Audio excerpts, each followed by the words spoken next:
Bonjour, nous venons d'assister à Beethoven, un spectacle qui ne peut que plaire aux amateurs d'art, de musique, bien sûr. Et vous avez admirablement interprété et habité ce personnage. Merci. Et ce personnage où nous avons appris encore des choses sur lui que nous ne connaissions pas, parce qu'on ne connaît pas très bien la vie de Beethoven. Oui. En fait, et donc c'est intéressant d'avoir un spectacle sur ce personnage célèbre, émouvant. Et comment est né le projet, enfin, surtout de... Waouh. Comment est né le projet Jérôme avait envie de travailler sur une figure musicale. Donc on en a exploré plusieurs. Et Beethoven a sonné comme une évidence parce qu'il était déjà peu représenté. Au cinéma, il y a eu une adaptation avec Gary Oldman, mais sinon c'est assez rare qu'on le retrouve.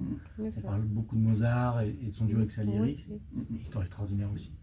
Et Beethoven, ça nous a frappé.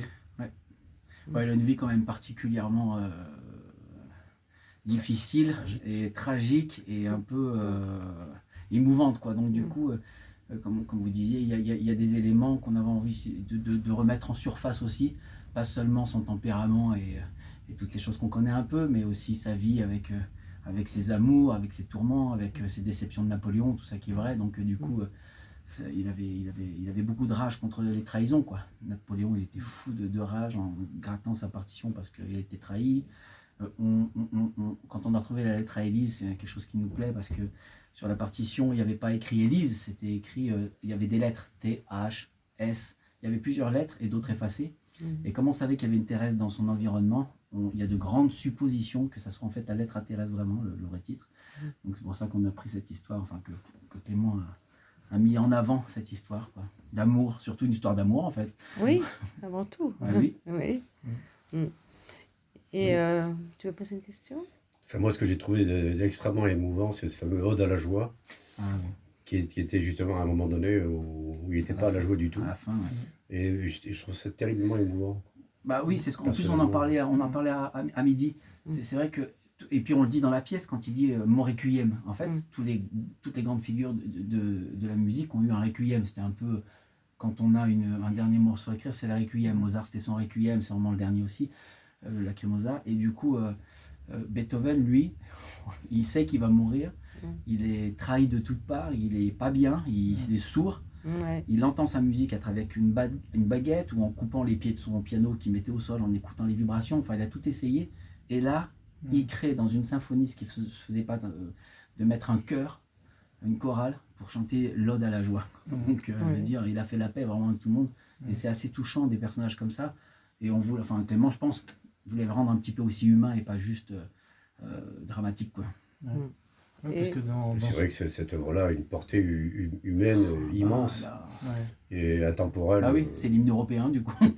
C'est ça. Au final, ouais, non, mais ça a une portée, les paroles, la musique, la structure. C'est beau. C'est bien pour initier l'époque parce que dans son testament, on découvre enfin un personnage qui a souffert toute sa vie. Et donc ça devient vraiment un personnage de tragédie miraculeux parce que au lieu de s'effondrer, en fait, il offre ça comme il demande pardon déjà pour tout ce qu'il a fait. Et puis il demande pardon à lui-même, à tout le monde, et donc c'est vraiment une œuvre de réconciliation, une œuvre d'unité. Donc il faudrait que finir là-dessus, ça mettait aussi un peu de joie parce que c'est vraiment une comédie, plus tragique que comédie. Oui, tragicomédie, oui. C'est ça, c'était ça l'esprit qu'on voulait porter.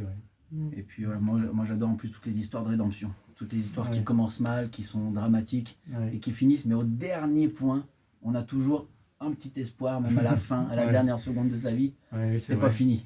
Tant que comme dirait Rocky, tant que la cloche n'a pas sonné, il reste encore à rendre. Donc du coup, une petite chance. Et moi j'aime bien ces rédemptions-là. En tout cas, j'ai trouvé que ce spectacle nous le rend très attachant. Ah oui, beaucoup. Très émouvant. Il y a une petite empathie pour lui alors. Complètement. Et puis d'un amour impossible, donc forcément ça parle parce qu'on lutte contre un mur et puis on a envie de dépasser ça et puis ça devient en fait un acte de révolution d'aimer. Parce que ça lui est impossible et interdit, il n'y a pas la particule du van qu'il a et pas von qui va le pourrir toute sa vie, quoi. Ouais, c'est vrai qu'il aurait eu une autre vie en fait, juste avec une lettre. Ouais, c'est ça. Avec Von, il aurait eu tout ce qu'il avait envie parce que son rêve était de fonder une famille et d'avoir l'amour, un fils. Et oui, il y a une histoire qui dit que et on l'a vu disparaître quelques mois, années avec une femme et de cette relation est peut-être née, mais c'est des suppositions, une fille qui s'appelait Minona et en anagramme ça fait anonyme et on se demande si c'était pas ça, mais bon bref. En tout cas, il devait vivre cacher ses amours et c'était pas facile. Parce que c'était que des élèves, donc forcément que des gens de bourgeoisie, donc forcément interdit. Vous avez mis combien de temps à le monter, le spectacle? On a fait une première création dans un festival à Lyon. Oui. Donc on a commencé à jouer en extérieur. Et là, c'est une date exceptionnelle au Théâtre des Mathurins. Et ensuite, on attaque la saison prochaine dans plusieurs théâtres à Lyon, vers Bordeaux aussi. Et après, on cherche à aller rencontrer aussi les festivals qui mélangent musique classique et théâtre aussi, pour les étés. Même dans les écoles, ce serait pas mal. Les écoles aussi, ce serait très beau. Ouais. Enfin, un collège à Saint-Égulin, à 1 heure de Bordeaux, en décembre aussi. Ouais. En décembre. Et là, prochainement, c'est quoi la première date alors? C'est en novembre au Théâtre de l'Uchronie à Lyon. D'accord, d'accord. Ouais. Et après, c'est Bordeaux. Non, après, il y a Gendre peut-être. Après, il y a Bordeaux en décembre. Bordeaux en décembre, ouais, le 10, 11, 12 décembre, à Saint-Égulin, au Théâtre Tony Poncet. Et après, Agenda d'Art en début 2027. Voilà un peu les dates. Il y a quelques trucs. De toute façon, on peut vous suivre sur les réseaux. Bien sûr.